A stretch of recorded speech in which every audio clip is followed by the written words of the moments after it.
Trump's new tariffs, economic impact, and historical lessons. President Trump's announcement of new tariffs set to take effect on February 1, 2025, is poised to have significant economic repercussions. These tariffs include a 25% levy on imports from Mexico and Canada, and a 10% tariff on Chinese goods. Here's an overview of the potential effects of these tariffs. What will be the economic impact? First of all, for sure there will be increased consumer prices. The imposition of these tariffs is expected to raise prices for a wide range of consumer goods. Since Mexico and Canada account for about 30% of U.S. imports, products such as vehicles, agricultural goods, and various consumer items will likely see price hikes. For example, the auto industry, which relies heavily on parts imported from Mexico, could face increased production costs that would be passed on to consumers. Our channel is supported by you, the people who watch our videos and subscribe. To receive new posts and support our work, consider becoming a free or paid subscriber. Let's continue then. Another sector put in difficulty could be the agricultural. U.S. farmers who have benefited from trade with Mexico and Canada may face challenges as tariffs could disrupt supply chains and increase costs for agricultural inputs.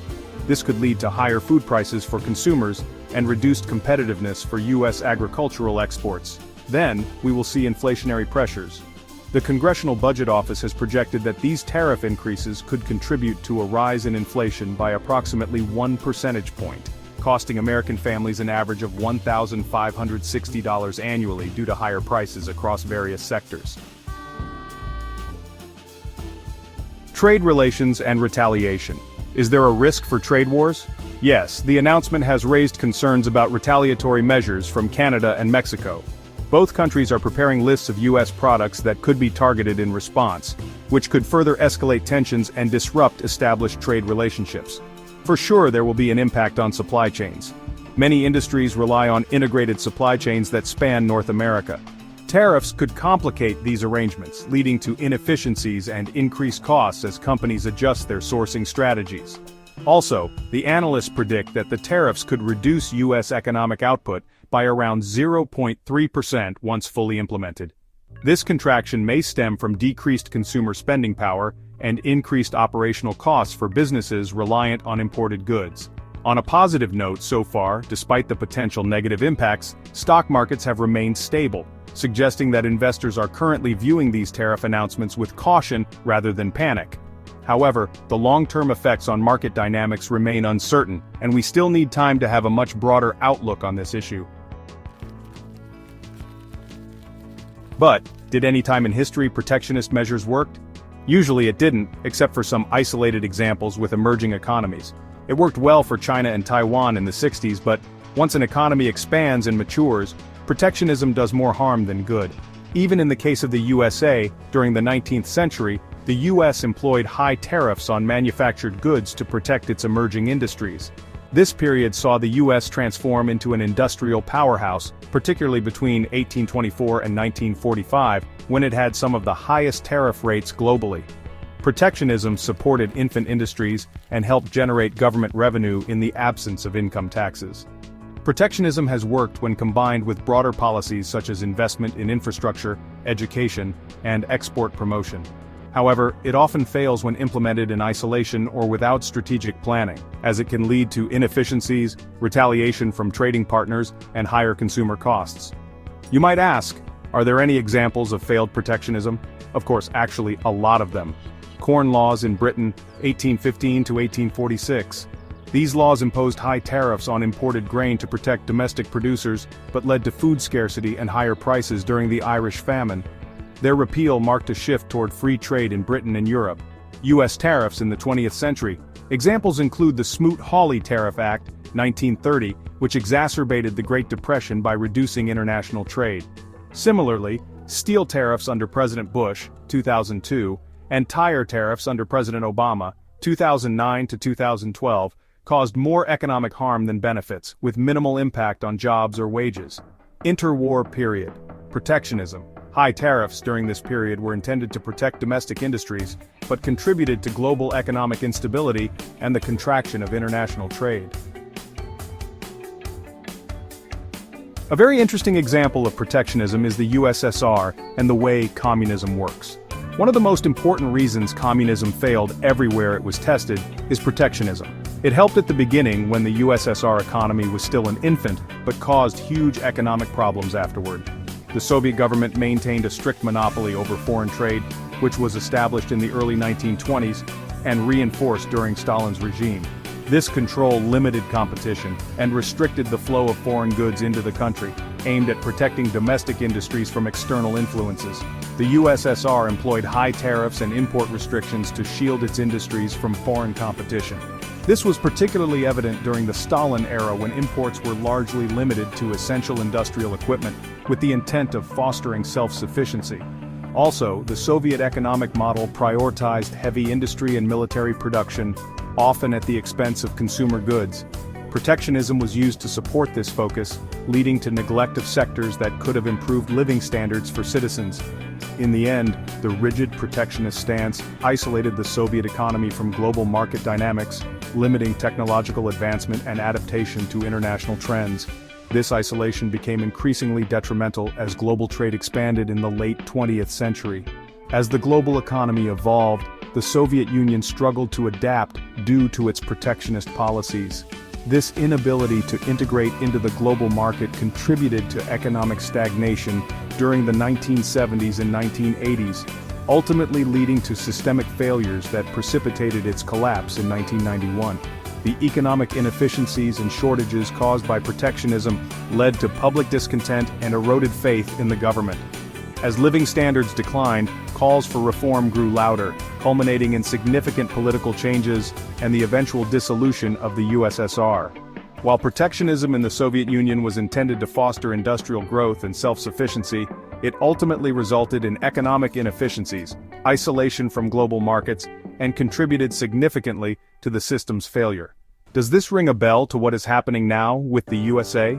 Does it sound similar to the economic problems of current Russia, which struggles to survive in imposed isolation caused by its aggressive behavior toward its neighbors? We think it does. So, what could be the effect on the American population?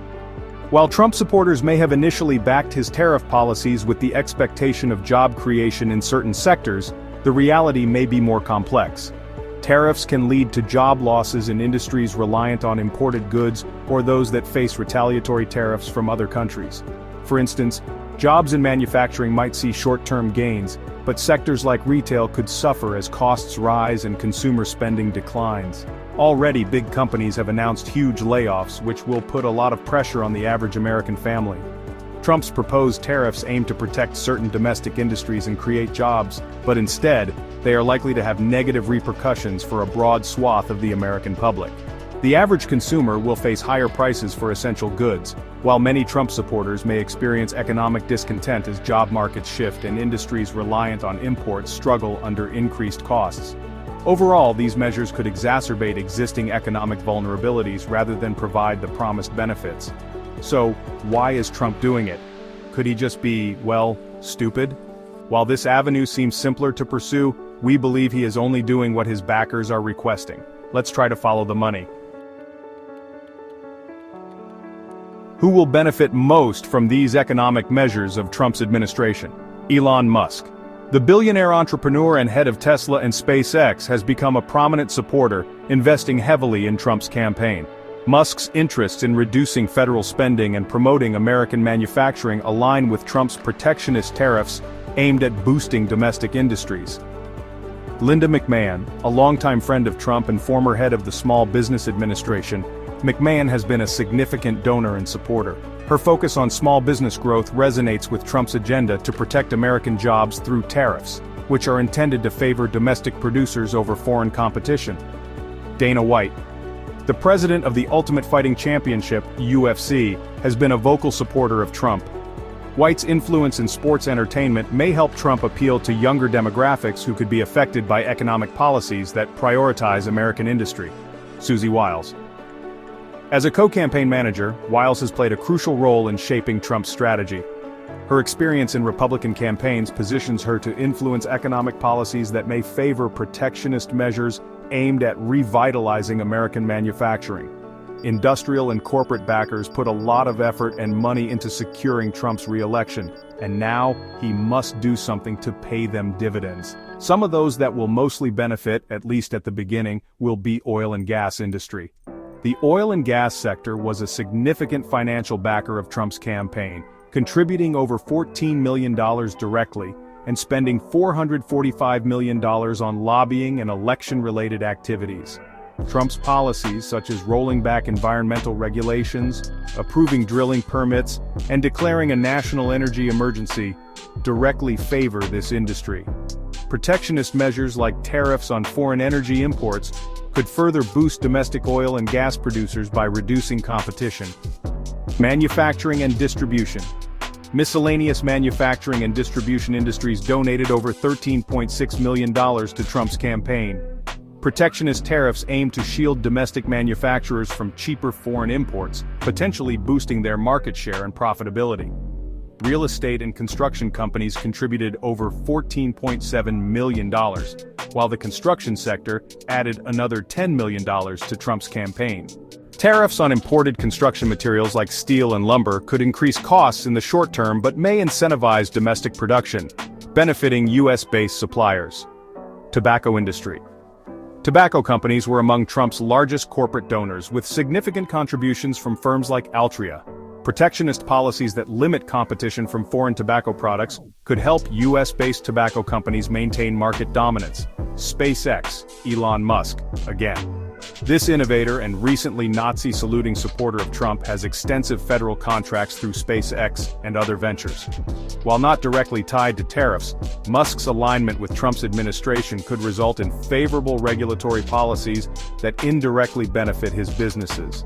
In conclusion, there is a clear correlation between Trump's industrial supporters and the potential beneficiaries of his protectionist measures.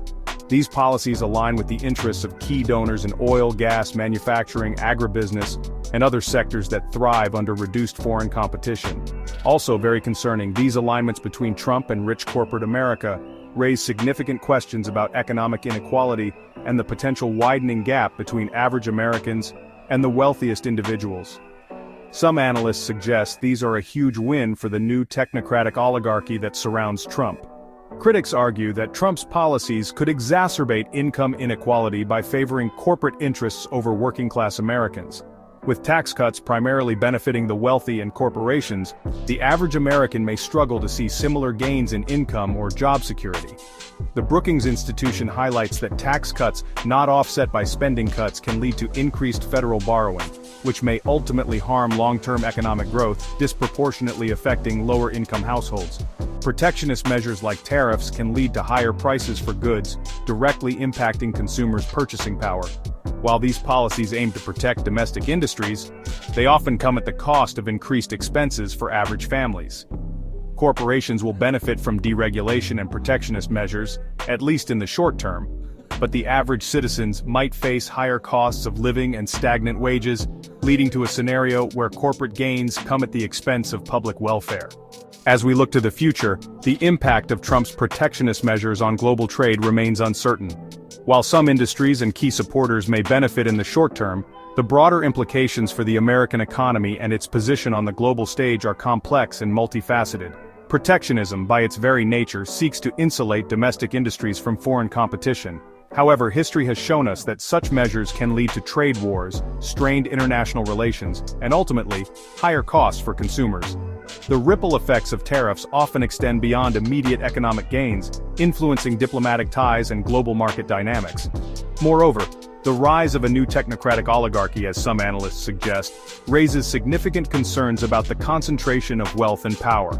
The alignment between political leaders and corporate interests could deepen economic inequality, leaving average Americans to bear the brunt of higher costs and limited job security. As we navigate these uncertain times, it's crucial to consider both the short-term benefits and the long-term consequences of protectionist policies. The future of global trade will depend on finding a balance between protecting domestic industries and fostering international cooperation. Thank you for watching. We would be very interested to read your opinion. Please like, share, or comment. Don't forget to subscribe.